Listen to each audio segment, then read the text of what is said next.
শামীম ভাই, আমরা তোমায় ভুলি নাই, আমরা তোমায় ভুলি নাই। দূর দিলে শামীম ভাই, শামীম ভাই ভয় নাই, রাজপথ ছাড়ি নাই, রাজপথ ছাড়ি নাই। শামীম ভাই ভয় নাই। খালেদা জিয়ার ভয় নাই। শামীম ভাই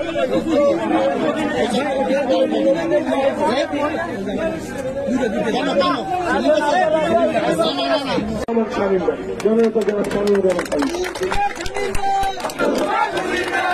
আমরা ভুলি নাই, দূর দিলে শামীম ভাই, দূর দিলে শামীম ভাই, আমরা তোমায় ভুলি নাই। শামীম ভাই ভয় নাই। সেই আমাদের প্রাণপ্রিয় নেত্রী, অবিসংবাদিত নেত্রী, এদেশের দুইটি সামরিক সরকারকে পরাজিত করে জনগণের দৃঢ় সমর্থন দিয়ে তিনি বাংলাদেশে গণতন্ত্রকে পুনঃপ্রতিষ্ঠা করেছেন। দুইটি শক্তিশালী সামরিক সরকারকে পরাজিত করে বাংলাদেশের গণতান্ত্রিক শাসন ব্যবস্থাকে ফিরিয়ে এনেছে। পৃথিবীর ইতিহাসে এমন নজির কোন রাজনৈতিক নেতার ভাগ্যে রয়েছে আমার জানা নেই।